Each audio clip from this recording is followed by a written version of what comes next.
Welcome to the 2021 Avenger 27 RKS.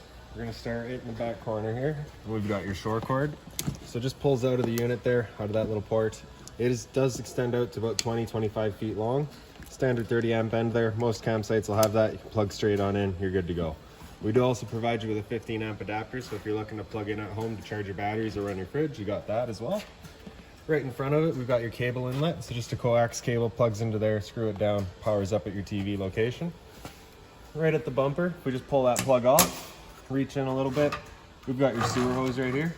So that sewer hose, once it's extended, is about 20 feet long. Just take note of those two ears right there. That's how your sewer hose will connect to your sewer system. Just pressing that back in. You can see in this corner here, as well as in each corner of the trailer, you've got these stabilizer jacks. So what those will do is they'll just come down to the ground and help stabilize the unit. So walking through it right now, you notice it's kind of got this bounce to it. Bringing these down to the ground, another 1/8 turn or so to firm them up. That kind of gets rid of all that sway for you. All right, down here, we've got your first sewer connection. So you can just press in, pull off, and there we go. You got the same two ears on the cap that your hose had. Just press on, turn it into place, it locks on, good to go. Right in the back there, you've got a gray valve. So that gray valve back here is the only tank, or this is the only valve for the tank back here. So this is directly from your kitchen sink. So typically fairly clean water. You can dump this one last. I'll go over that in just a second here. If we come up towards the front, we've got the rest of your sewer system here. So it's got the exact same cap, pressing in, pulling off, and there you go. On the left side here, you got a black valve. On the right side, you got a gray valve. So that gray valve is going to be your gray tank, which is filled from your sink and your shower in your bathroom. The black one on the left here is going to be for your black tank, which is filled from your toilet. So typically, that's going to be your dirtiest water. You'll dump that out first. Once that's done, you can do the gray afterwards just to help clean out the hose, and then the kitchen last just to do that and help make sure that the hose is completely clean. Right back here, we've got your low point drains. So on the left there, you got the blue hose. It's for your cold water. The red hose is for your hot water. So just open up that valve, drain it out, drains out your water lines throughout the unit. Right up here, you've got a city water connection. So just the water hose will plug into there, turn on the water, and pressurize the water lines throughout the unit. Right underneath it is your outside shower. So you're gonna get a key just like that guy there. Just stick it on in, open it up. There you go. You got the standard head, 3-foot hose, hot and cold water. So the dog's out getting muddy or whatever, you can spray him off before he gets inside. All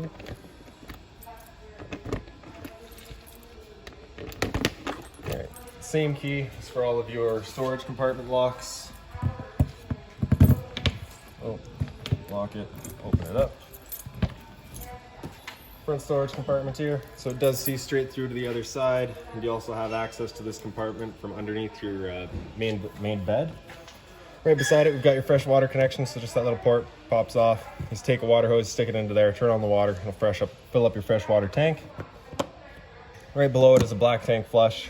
So over time, you may notice you've dumped out that black tank. You know for a fact it is empty. However, your monitor panel is still reading 1/3 or 2/3, whatever it may be. You just take a water hose, stick it into there, open up that black valve, turn on the water, and that'll just flush out the tank for you. All right. So right down here, you've got your freshwater tank drain. So open that up, drains out your freshwater tank. You can see right back there, that little vent. That's what you'll be getting water spitting out of, letting you know that that freshwater tank is full.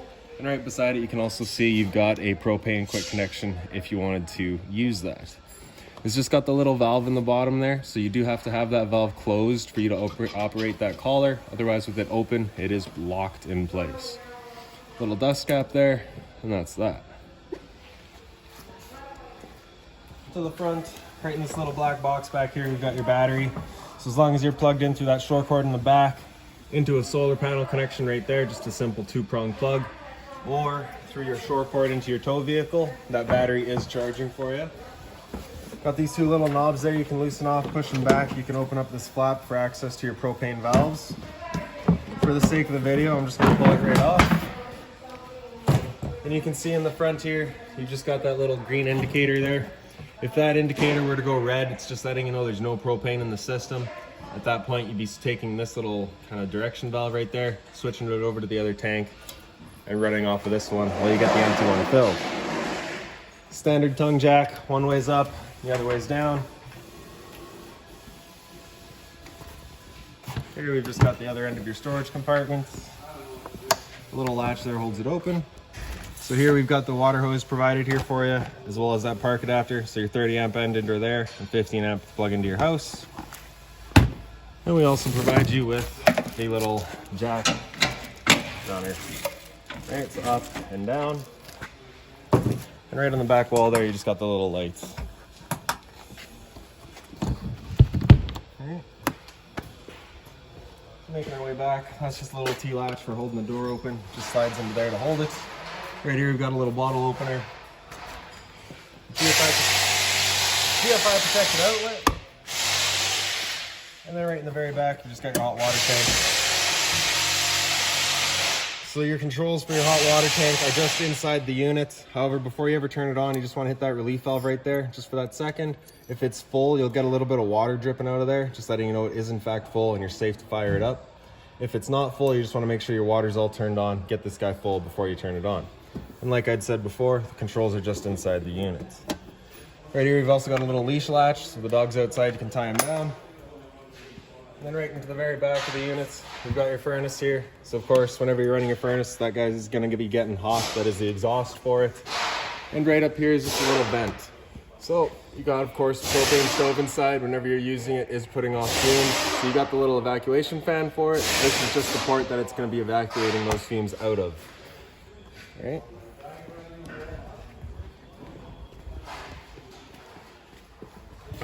So for your assist handle there, just up and 90 degrees out. Open up the door. Like I said with the T-latch earlier, it just holds it open. Then you got the little yellow handle there. Either way is going to open it up. Pop it open. The legs, the heights are adjustable with those little pins right there. You pull them out, extend the legs, shorten them, whatever you need to keep them level. And as we come inside the unit, first thing right inside the entrance is your fire extinguisher. So standard, pull the pin, point, and shoot. And right up here, we've got kind of your control panel. So on the top right there, you've got the little light switch. Turns on just the entrance light here. Right, and to the left of it, we've got your awning light outside. And for your awning, we'll press and hold extend, and the awning will make its way out.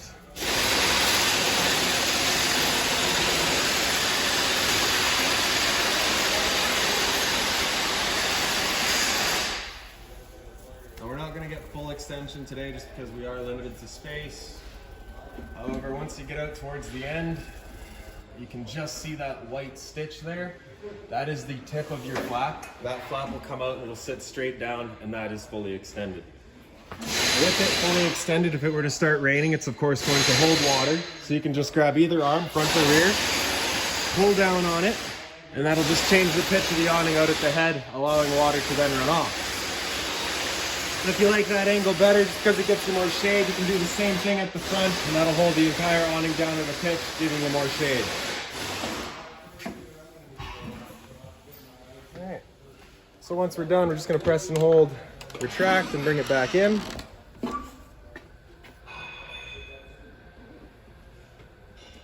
When retracting it, you just want to make sure that your tube is going below the fabric. If the fabric goes underneath the tube, it creates a bowl that'll just hold water and accelerate the growth of mold and mildew. So just making sure that the fabric stays on top of that tube will help with the longevity of your awning.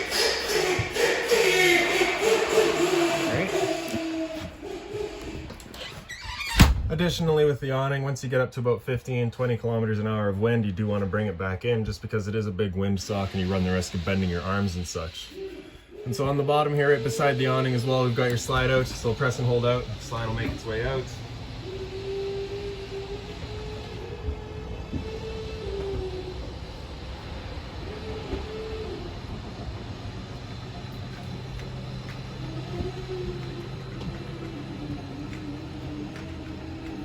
Once the slide's fully extended, we'll just hear some clicks from the motors letting you know they've reached their stall. So those clicks there. Now, like I said earlier, the one light switch here just does that one entrance light. The rest of your lights throughout the unit just on their own little center push buttons. Alright. And then right in the back here, you just got the little roof vent. So turn that to open, and that's that. Right above your sink, you got a little light, as well as in this back corner here. Right. So hot and cold water, of course, with the folding cover. The stainless steel sink, a little bit of storage below it, and a much more storage above it, all the way around.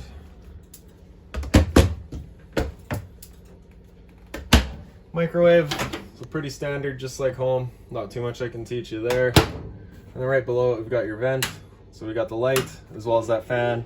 So that fan is what's going to be evacuating the fumes out of that vent in the back of the unit that we'd shown you. So for your stove, we're just going to take the bifold cover and flip it back. Turn the knob over to high, pressing it in. Automatically ignites. Same thing for all three, with temperature control going downward. Okay. Close that back up. Over on the left side here, you have this little digital screen. You press oven, it'll turn on that light, and then you can take your oven knob, turn it over to the little pilot light, and you see right in the very back there, right at the bottom, you've got the little pilot light going. And then we're gonna close the door again and just select our temperature. So we'll start at 350. And you'll just hear an audible click from the stove, and then it'll fire up. There we go. And once we're done, we're just turning that knob back to off and hitting oven, and that's that. You got your fridge right beside it. Now it is a fully 12-volt fridge, so as long as you're plugged in and that battery's charging, this fridge is going for you. Temperature control is just along top and center there. And in the freezer, temperature control is just in the back. Travel latch right here, just holds it from flying open on you. Right below it, we've got the return air for your furnace, so you just want to make sure nothing's really blocking that. And beside that, you've got your converter. So just press the top and it'll pop open. You get all of your breakers down the center here. Whenever a breaker breaks, it'll sit in the middle, so just turn it off and then back on to reset it. Then you've got all of your fuses on the side there. If a fuse were to ever pop, you'll get a little red LED right beside it, letting you know exactly which one's gone. A bunch more storage right above it. Right. Then into the dinette here. So you have, of course, your seating area. Again, the push button light there. All of the blinds throughout the trailer. I just kind of sit where you leave them. Right. Right above our heads here, we've got your smoke detector.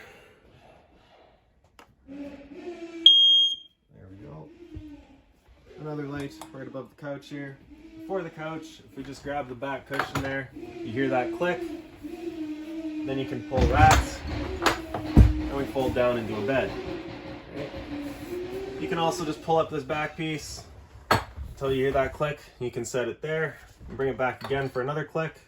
And then that's back into your couch. And then we're just going to push it back. Locks into place. Also, this piece here just folds down. That's your little cup holder area. I do believe that is a warranty issue that is being on order. All right. And just folds back away again. Your entertainment station here, so TV. You'll get a little blue pouch that has all of your owner's manuals as well as your remotes in it. And that's that for the TV.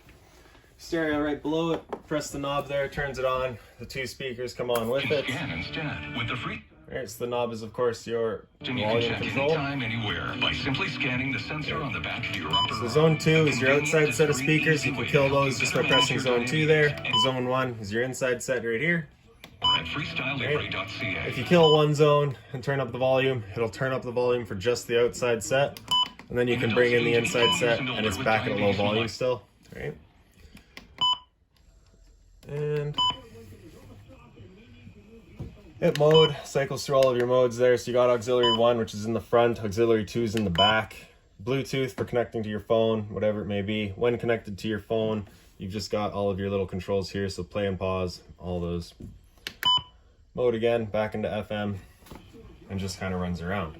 USB, I believe, is just charging. There's no information transmission there. HDMI will come up as an option for, I believe, TV, if hooked up. And you've also got the headphone outlets. All right, press that button. It'll go into all of your settings there. Turn beep off. All right, press and hold that knob, turns it off. So right in here, you've got your power outlet for your TV, additional outlet there. So if you wanted a DVD player in here, you got the power to do so. Right beside it, we've got your cable outlet, or sorry, your antenna outlet. Right beside it there, you hit that button, that green light comes on, letting you know your antenna is turned on and getting signal. Or searching for it at least. A little bit of storage below.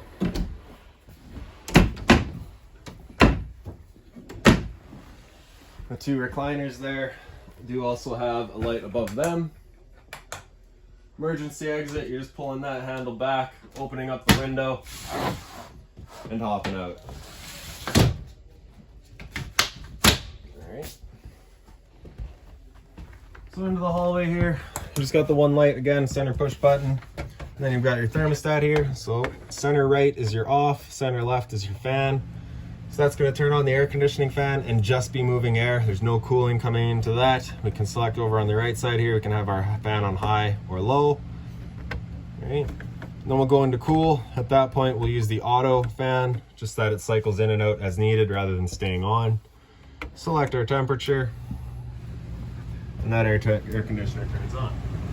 With the air conditioner going, you basically got two different options. You can have these louvers here closed, in which case it's moving all its air through the ducting in the ceiling. Or you can open them up and it dumps all of its air into the living room here.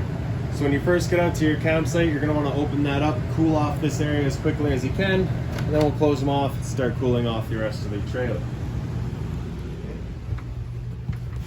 So after cool, we'll just go all the way to the right for heat, select our temperature again, still leaving it on that auto fan. The furnace will turn on and it starts moving its air through all of the floor registers. Back there. Now the first couple times you use that furnace, you might get a little bit of a smell throughout the trailer. It's just a new furnace smell. Nothing we can really help you with there, sorry. All right. Then once we're done here, we're just going to turn it back to off, and that's that. Come into the bathroom now. Light switch is just inside the entrance. Just turns on the one light. Got another light right here you can turn on as well. Toilet with the foot lever just right center in the front. A little bit of storage beneath the sink. Of course, hot and cold water. Medicine cabinet with a bit more storage again. GFI protected outlet in the back there. So test on the back. Reset in the center. So if you ever have an outlet that doesn't work, that's a good light to come looking for. Hit reset, should get you going again. Right up here, you've got your hot water tank controls. So the one on the right here has a little flame right below it, letting you know we'll be firing it up on propane. So we'll hit that, turns it on with propane. If that little red light in the center there were to come on, it's just letting you know it hasn't fired up. At that point, you'll just be turning it off and back on to reset it. And if it still doesn't fire up, just make sure you do actually have propane. All right, so stood right here, I can hear that thing going. We know it's good. And then over to the left there, you get the little thunderbolt below it. That's just letting you know you'd be running it on electricity. Below it, we've got your monitor panel. So in the bottom right there, you've got your water pump switch. Turn that on, turns on your water pump, drawing out of your freshwater tank. And then coming up, we've got our monitor system. So on the very bottom there, you got batteries. You can see we're currently C for charging. G would be good, F is fair, and L is low. So because they're plugged in right now, we're at that C for charging. Fresh tank, so as you fill that up, it'll go to a third, 2/3, and full. Same idea for your black, your gray one, and your gray two. Your gray two is, I believe, your galley, which is your kitchen sink. All right, so the little travel latch here for your shower. Over to the left, open it up. Standard hose and head, hot and cold water, of course, with the little roof vent here. So just have that same knob, turn it open. Then in the back corner there, you got the switch for turning on that fan. Bunch of closet space storage here.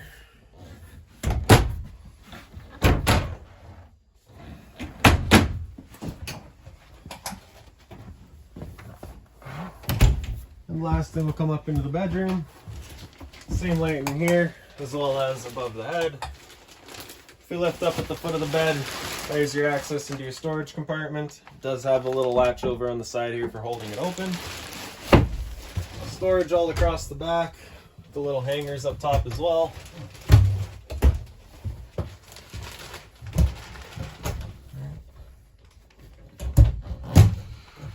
Power outlet as well as USB charging.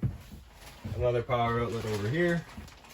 Emergency exit, you'll just be taking this rod, throwing it outside, pulling that tab to pull the screen out and hopping out. And then right behind me here, we've got a TV backer in the wall, so if you want to mount a TV in here, you got the power to do so. You also have your cable and satellite outlet over here, as well as the power outlets. And then right above my head here, the unit is pre-wired for Wi-Fi, so that is that right there. Then for your door, we're just going to pull up that latch, and then it just slides.